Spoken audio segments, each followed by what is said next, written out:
We're in Helena, Montana. We're at the Helena KOA North journey, and it is halfway between Yellowstone and Glacier. And that's why we're here. Yes.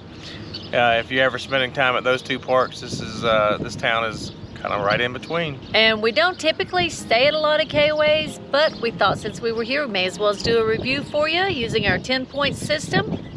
Yep, each category is going to be worth 10 points, a possible total of 100 points. So let's get busy. As far as connectivity, we've got 4 bars on our T-Mobile. And our AT&T phones have worked great, and we've had 30+ channels over the air for the television.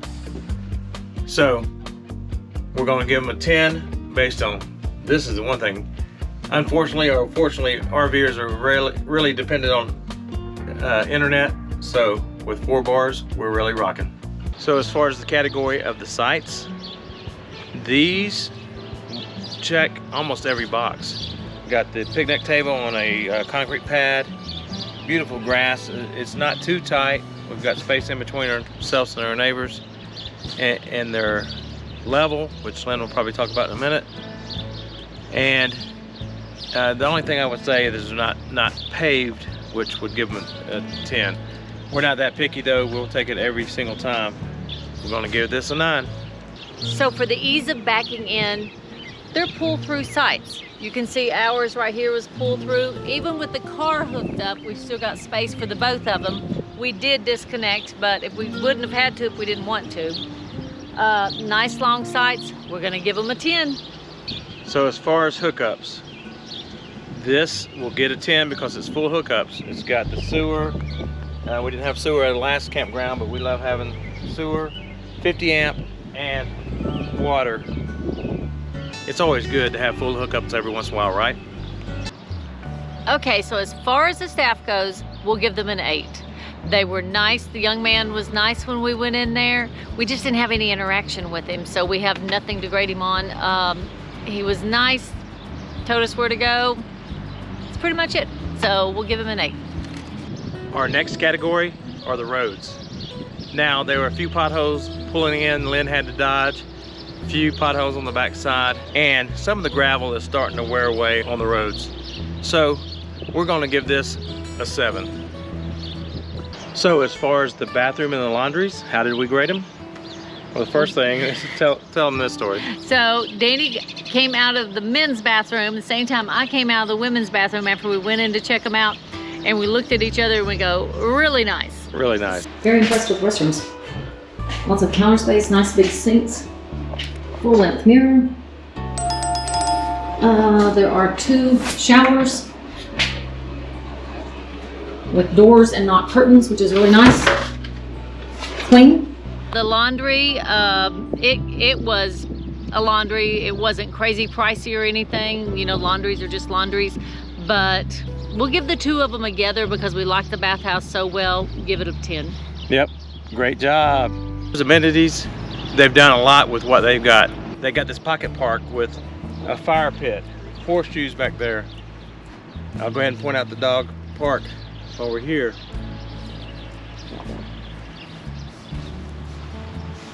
Then we've got a checkerboard, chessboard, ladder toss, and cornhole. And if anybody knows what those things with the boards around them, we've seen those at a couple places, but we don't know what they are. So if you know what they are, let us know. But overall, they've done a lot with what they got, so we're gonna give this a 7. Okay, when it comes to the cost per value, this campground here was almost $74 a night.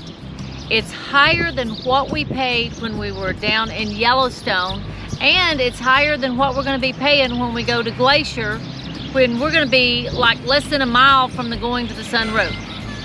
So, with that in mind, KOAs really think highly of themselves, and so we're giving them a 4 on a cost per value. And our final category, things to do in the area. Now, you know how we love downtowns. We went to this downtown thinking we were going to walk around and enjoy the shops and the restaurants and everything. But we were really kind of surprised at Helena's downtown. It's not as quaint and old-timey as we had expected from the other towns that we visited on this trip. And one thing that really irritated me, Yes. and it really irritated me, if you want me to come downtown and hang out, we're at a time when most towns are taking away all the parking meters in an effort to get people to come downtown. You couldn't find a place to park in downtown Helena without paying for it if your life depended on it. And I'm not kidding. And there were some things to do around the area. We did not take the boat tour, but we heard a lot of people talk about that. Yeah, and there's that's supposed to be a something, boat tour. Yeah.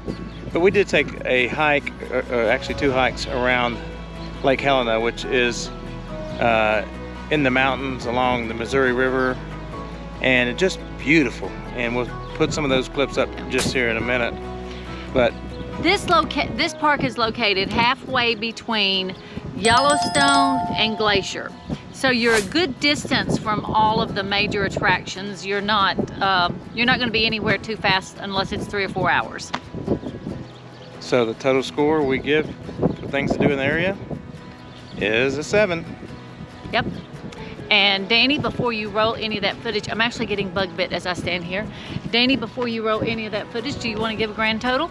Okay, so grand total for the KOA North here in Helena, Montana is an 81. 81, so not bad. And what really hurt them was the cost per value. This is a stopover. It is, even they admit that this is a journey, which is their stopover. Yeah. And it's the highest cost of any park that we've stayed on along the way, or that we will stay on. Yeah. So that's what really hurt them, where they could have been a higher B. Yeah. But let's go ahead and show you some of the things to do around the area.